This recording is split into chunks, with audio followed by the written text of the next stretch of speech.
আসসালামু আলাইকুম প্রিয় দর্শক মণ্ডলী, আপনারা দেখছেন দৈনিক প্রদীপ শিকা ইউটিউব চ্যানেল। এখন আমাদের সঙ্গে যুক্ত হচ্ছেন অংশগ্রহণমূলক নির্বাচনের বিষয়ে দেশি বিদেশি চাপ, সেনা কর্মকর্তাদের আদালতে হাজির, রাজপথে আবারও আওয়ামী লীগের বড় শোডাউনের মধ্যে যমুনায় ফের শুরু হয়েছে সংলাপের নাটক। সেই সংলাপে বেঁধেছে নতুন গন্ডগোল। প্রথম দিনের আলোচনা শেষে বিএনপি নেতাদের কণ্ঠে বেজেছে সরকারি নিরপেক্ষতা নিয়ে সংশয়ের সুর।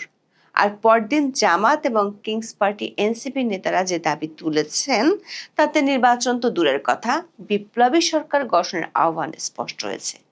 দল দুটির দাবি অনুসারে জুলাই সনদ বাস্তবায়নের বিষয়ে সাংবিধানিক আদেশ জারি করতে হবে। সেই আদেশ আবার রাষ্ট্রপতি করতে পারবেন না। সংবিধানের বাইরে গিয়ে এটি জারি করবেন প্রধান উপদেষ্টা।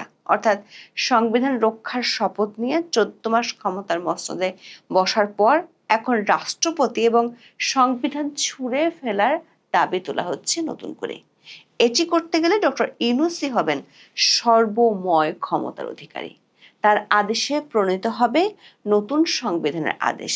সরকার ঘনিষ্ঠ দুই মিত্রর পক্ষ থেকে এমন আহ্বান ফেব্রুয়ারিতে নির্বাচনের স্বপ্ন পরিণত করেছে দুরাশায়। বিএনপির সামনে নতুন করে নেমেছে অন্ধকার অমানিসা। সেই সঙ্গে ডক্টর ইউনূসের সর্বময় কর্তৃত্ব লাভ এবং ক্ষমতা দীর্ঘস্থায়ী করার সুযোগও তৈরি হয়েছে। চলুন যাওয়া যাক বিশ্লেষণে।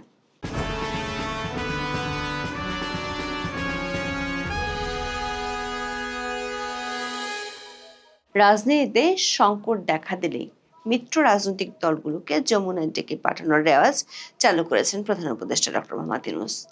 প্রতিবারই সেই বৈঠক হয় দুই ধাপে। প্রথম দিন প্রধান উপদেষ্টা সঙ্গ দেন বিএনপি, জামাত ও কিংস পার্টি এনসিপিকে। এর পরের দিন সান্নিধ্য পান অন্য দলের নেতারা। তবে হঠাৎ করে এবার ঘটল ব্যতিক্রম। আকস্মিকভাবে 21শে অক্টোবর সন্ধ্যায় কেবল বিএনপি নেতাদের সঙ্গে বৈঠক করলেন ডক্টর ইউনূস। পরদিন যমুনায় আলাদা বৈঠক হয় এনসিপি এবং জামাতের সঙ্গে। বিভিন্ন সূত্র বলছে, বিএনপির চাহিদা মেনেই হয় প্রথম দিনের একক আলোচনা। আর তাদের চাপ সামাল দিতে পরদিন ডাক পড়ে কিংস পার্টি এনসিপি এবং জামাত ইসলামের। বলা যায় 22শে অক্টোবর বৈঠক ছিল বিএনপিকে শাসিয়ে দেওয়ার জন্য। আলোচনার শেষে এনসিপি এবং জামাত নেতাদের বক্তব্য স্পষ্ট হয়ে ওঠে, বিএনপির ক্ষমতায় যাওয়ার স্বপ্ন খুব সহজে পূরণ হচ্ছে না। যমুনায় 21শে অক্টোবরের আলোচনা শেষে বেরিয়ে সাংবাদিকদের সঙ্গে খুব অল্প কথাই বলেন বিএনপি মহাসচিব। তবে তাতে ছিল গুরুত্বপূর্ণ কিছু ইঙ্গিত। বোঝাই যায় অধ্যাপক ইউনূসের প্রতি খুব বেশি ভরসা করতে পারছে না ফেব্রুয়ারিতে নির্বাচনের স্বপ্নে বিভোর দলটি। নতুন করে তারা প্রশ্ন তোলে সরকার নিরপেক্ষতা নিয়ে। যমুনার সামনে দাঁড়িয়ে বিএনপি মহাসচিব মির্জা ফখরুল ইসলাম আলমগীর সাংবাদিকদের জানান, নির্বাচনে অন্তর্বর্তী সরকারকে নিরপেক্ষতা বজায় রাখার জন্য সরকারের মধ্যে কোনো দলীয় লোক থেকে থাকলে তাদের অপসারণ করতে হবে। অন্তর্বর্তীকালীন সরকারকে তত্ত্বাবধায়ক সরকার আদল দেওয়ার দাবিও তোলেন তিনি। সাংবাদিকেরা প্রশ্ন করেছিলেন, বিএনপি উপদেষ্টা পরিষদ থেকে ছাত্র উপদেষ্টাদের সরানোর দাবি তুলছে কিনা। এর জবাবে কৌশলে এড়িয়ে যান মির্জা ফখরুল। বলেন, তারা নির্দিষ্ট কারো কথা বলেননি, তবে বেশ কয়েকটি সূত্র থেকে আমরা নিশ্চিত হয়েছি ছাত্র উপদেষ্টাদের পক্ষপাত নিয়ে উদ্বেগ বিএনপির পিছু ছাড়ছে না।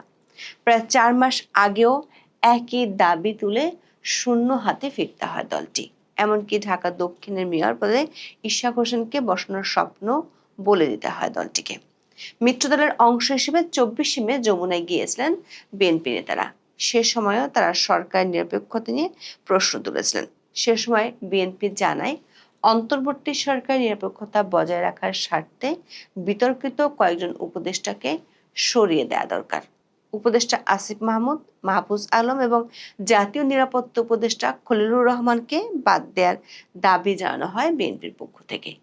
সেই বৈঠক শেষে বিএনপি নেতা সালাউদ্দিন আহমেদ সাংবাদিকদের বলেন, দুই ছাত্র উপদেষ্টা এবং জাতীয় নিরাপত্তা উপদেষ্টার পদত্যাগের বিষয়টি আমরা লিখিতভাবে প্রধান উপদেষ্টাকে জানিয়েছি। তাদের কর্মকাণ্ডের কারণে সরকার নিরপেক্ষতা ক্ষুণ্ণ হচ্ছে বলে বিএনপি মনে করে। তবে বিএনপির বহু দাবির মতো সেটিও ভেসে যায় যমুনার জলে। এর 4 মাস পরে এসে 21শে অক্টোবর আবারও তোলা হয় একই দাবি। তবে এবারও তাদের চাওয়া যে পূরণ হচ্ছে না তা পরদিনই আইন উপদেষ্টার বক্তব্য থেকে স্পষ্ট হয়েছে। নির্বাচনকালীন সরকারে কোনো পরিবর্তন আসার সম্ভাবনা সরাসরি নাকচ করে দেন আসিফ নজরুল। সাংবাদিকদের প্রশ্নের জবাবে তিনি বলেন, এ ধরনের কোনো কিছু আলোচনা হয়নি। নির্বাচনকালীন সরকার ছোট হবে না কেমন হবে এ ধরনের কোনো দাবিও কোনো মহল থেকে উত্থাপিত হয়নি। দলীয় সমর্থক উপদেষ্টাদের সরিয়ে দেওয়ার দাবিকেও খুব একটা পাত্তা দেননি আইন উপদেষ্টা। বলেন, তাদের বিরুদ্ধে সব দলই অভিযোগ করে। এক দল বলে ওই দলের লোক আছে, আর এক দল বলে ওই দলের লোক আছে। যেহেতু সব দলে অভিযোগ করে অন্য দলের লোক আছে, তার মানে হচ্ছে সরকার নিরপেক্ষভাবে দায়িত্ব পালন করছে। দর্শক, যমুনার বৈঠক শেষে বিএনপি মহাসচিবের কথায় একটি গুরুত্বপূর্ণ ইঙ্গিত আমরা পেয়েছি। বিশেষ করে সব দলের অংশগ্রহণে নির্বাচনের জন্য আন্তর্জাতিক চাপ ক্রমাগত যখন বাড়ছে, তখন বিএনপির কণ্ঠ বাজছে পরিবর্তনের সুর। ফেব্রুয়ারিতে জাতীয় নির্বাচনকে অর্থবহ, নিরপেক্ষ ও সবার কাছে গ্রহণযোগ্য করার উপর জোর দেন বিএনপি মহাসচিব। তিনি বলেন, এই জন্য এই মুহূর্ত থেকে অন্তর্বর্তী সরকারকে তত্ত্বাবধায়ক সরকারের ভূমিকায় যেতে হবে। এজন্যই প্রথমে প্রয়োজন প্রশাসন যে পুরোপুরি নিরপেক্ষ সেই ধারণা জনগণের মধ্যে তৈরি করা। বিএনপির কয়েকটি সূত্র থেকে আমরা নিশ্চিত হয়েছি, প্রশাসনের বিভিন্ন পর্যায়ে জামাতের নিয়ন্ত্রণ নিয়ে বড় ধরনের উদ্বেগ তৈরি হয়েছে দলটিতে। এমন অবস্থায় কোনোভাবে নির্বাচন হলেও পরিবেশ বিএনপির আয়ত্তে থাকবে কিনা তা নিয়ে সংশয় দেখা দিয়েছে। যমুনার বৈঠকে এ সংক্রান্ত উদ্বেগ তুলে ধরেন বিএনপি নেতারা। তবে এর পাল্টা জবাবে পরদিন ডাক পড়ে এনসিপি এবং জামাতের। দল দুটির নেতারা অধ্যাপক ইউনূসের সঙ্গে বৈঠক শেষে যা বলেছেন তাতে বিএনপির স্বপ্ন দুঃস্বপ্নে পরিণত হতে চলেছে। এনসিপি এবং জামাতের পক্ষ থেকে যে প্রেসক্রিপশন এসেছে তা বাস্তবায়ন হলে সেই পুরনো বিপ্লবী সরকারের তত্ত্বই কার্যকর হবে। বিদ্যমান সংবিধান বিলুপ্ত হয়ে অসীম ক্ষমতাবান বিপ্লবী সরকারের প্রধান হতে হবে ডক্টর মোহাম্মদ ইউনূসকে। রাষ্ট্রপতির সাংবিধানিক এখতিয়ার কেড়ে নিয়ে তিনি জারি করবেন কথিত সাংবিধানিক আদেশ। প্রশ্ন হলো, এমন এখতিয়ার পেয়ে গেলে 4 মাস পর জাতীয় নির্বাচনের চাহিদা আর প্রয়োজন কার কাছে থাকবে? অধ্যাপক ইউনূসের নেতৃত্বে বিপ্লবী সরকার গঠনের তত্ত্বটি গত বছরের 5ই আগস্টের পর কয়েকটি গোষ্ঠীর কাছ থেকে শোনা গেলেও তা হালে পানি পায়নি। 14 মাস পরে সেই পুরনো রেসিপি নতুন বোতলে হাজির করছে এনসিপি এবং জামাত ইসলামী। এক্ষেত্রে উপলক্ষ করা হচ্ছে জুলাই সনদকে। বলা হচ্ছে, এই সনদ বাস্তবায়ন করতে হবে ডক্টর ইউনূসের সাংবিধানিক আদেশ জারি করার মাধ্যমে। অথচ বিদ্যমান সংবিধানে এমন কোনো এখতিয়ার নেই। প্রধান উপদেষ্টা দূরের কথা, রাষ্ট্রপতিও এমন আদেশ জারির ক্ষমতা রাখেন না। যমুনার বৈঠক শেষে এনসিপির আহ্বায়ক জানান, জুলাই সনদের বাস্তবায়ন কিভাবে হবে সে বিষয়ে নিশ্চিত হওয়ার পর সই করবে তার দল। এক্ষেত্রে তারা একটি সাংবিধানিক আদেশের কথা বলেছেন। জনাব নাহিদ বলেন, সেই আদেশটি ডক্টর মোহাম্মদ ইউনূস প্রধান হিসেবে নিজেই জারি করবেন, কারণ জুলাই আন্দোলনে জনগণের যে সার্বভৌম ক্ষমতা সেটার একমাত্র বৈধতা ডক্টর মোহাম্মদ ইউনূসের কাছেই আছে।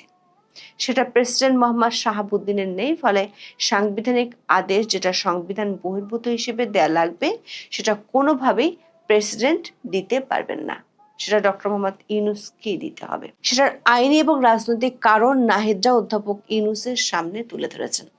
দর্শক, খেয়াল করে দেখুন, এনসিপি পরিষ্কারভাবে সংবিধান বহির্ভূত একটি সরকারের প্রেসক্রিপশন দিয়ে এসেছে অধ্যাপক ইউনূসকে।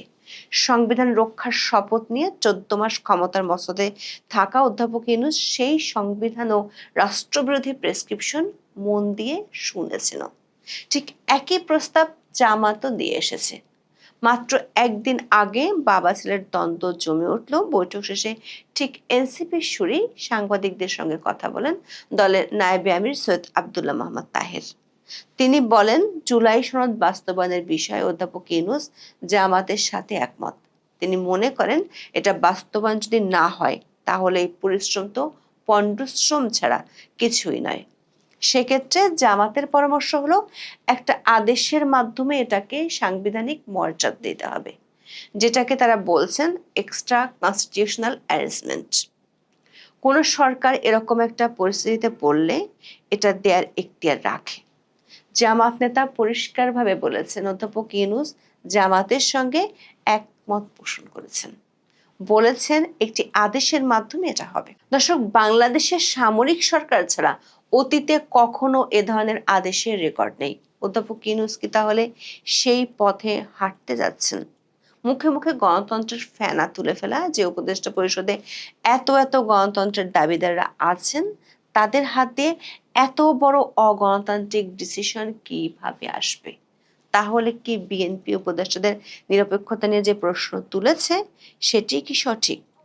দর্শক, জামাত নেতার বক্তব্য সঠিক হলে সংবিধান বহির্ভূত আদেশ জারির বিষয়ে প্রধান উপদেষ্টাও সায় দিয়েছেন। সেটি হলে মিত্রদের সঙ্গে মিলে নতুন আরেকটি সরকার ব্যবস্থার দিকে হাঁটতে চান অধ্যাপক ইউনূস। তার এই স্বপ্ন ও পরিকল্পনা বাস্তবায়ন হলে যমুনার জলে ভেসে যাবে বিএনপির নির্বাচনের স্বপ্ন। সেই সঙ্গে ভয়ঙ্কর এক অচলাবস্থায় পতিত হবে দেশ। প্রশ্ন হলো, এটাই কি সেই মেটিকুলাস ডিজাইন যার চূড়ান্ত ধাপ কার্যকরের সুযোগ খুঁজছে প্রকৃত ডিজাইনাররা? এখন এ পর্যন্ত। সবাই ভালো থাকুন, সুস্থ থাকুন, নিরাপদে থাকুন। দেখা হবে আগামী পর্বে।